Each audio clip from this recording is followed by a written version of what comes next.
नमस्कार, मी हरीश. आपण पाहतात अमरावती सिटी न्यूज. मित्रांनो, पोलीस आयुक्त अरविंद सावरिया यांनी आपला पदभार सांभाळल्यानंतर आता पोलीस कर्मचाऱ्याच्या सर्वसामान्य बदल्या होणार आहे, परंतु आपल्या पसंतीचे विभाग मिळावे यासाठी सर्व कर्मचारी आपापल्या फिल्डिंगमध्ये लागले आहेत. मित्रांनो, सूत्रांनी प्राप्त माहितीनुसार जे कर्मचारी 2 ते 3 वेळा क्राईम ब्रांच व आपल्या पसंतीच्या ठाण्यामध्ये मागील कित्येक वर्षापासून कार्यरत आहे, त्यांनाही पुन्हा तेच विभाग मिळावे यासाठी अनेकांनी आपली राजकीय सेटिंग लावणे सुरू केले आहे. मित्रांनो, तसे पाहिले तर अमरावती येथील क्राईम ब्रांच हे पोलीस विभागातील सर्वात जास्त मलाईदार व मोक्याचे खाते आहे. त्यात अनेक पोलीस कर्मचाऱ्याचे अमरावती येथे नशीबच बदलले आहे, परंतु आता तेच कर्मचारी आपल्याला त्याच खात्यात बदली मिळावी म्हणून प्रयत्न करत आहे, अशी माहिती मित्रांनो सूत्रांनी प्राप्त झाली आहे. परंतु मित्रांनो, पोलीस आयुक्त कोणत्याही राजकीय पक्षाच्या नेत्यांना बळी न पडता ते आपले निर्णय घेऊ शकतील.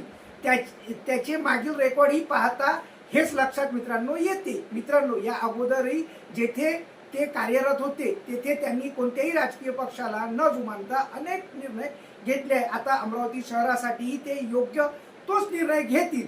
मित्रांनो, सूत्रांनी प्राप्त माहितीनुसार जे कर्मचारी आपली राजकीय सेटिंग्स लावून 2 ते 3 वेळा पुन्हा त्याच खात्यात व ठाण्यात आपली बदली करून घेत आहे, त्यांची यादी तयार करून ते आपली सेटिंग कुठून लावतात व कशी लावतात याबाबत ही माहिती पोलीस आयुक्त अरविंद सावरिया हे घेणार आहे व इतर कर्मचाऱ्यांना न्याय देण्यासाठी अशा कर्मचाऱ्यांची तेथून बदली करून दुसऱ्यांना ती संधी उपलब्ध करून देतील व तसेच त्यांची यादीही वरिष्ठांना पाठवणार आहे, अशी माहिती अमरावती सिटी न्यूज चॅनलला सूत्रांनी मित्रांनो मिळालेली आहे. तेव्हा मित्रांनो, आपल्याला काय वाटते, काही भ्रष्ट पोलीस कर्मचारी आपली राजकीय सेटिंग लावून पुन्हा त्याच खात्यात येणार काय, की पोलीस आयुक्त कोणत्याही राजकीय पक्षांच्या नेत्यांना न जुमानता जे काम करणारे इमानदार पोलीस कर्मचारी आहेत त्यांचीच नियुक्ती करणार व आपले हंटर अशा सेटिंगबाज भ्रष्ट कर्मचाऱ्यावर चालवणार काय, हे कमेंट बॉक्समध्ये कमेंट करून नक्की कळवा. चला तर मित्रांनो, पुन्हा भेटूया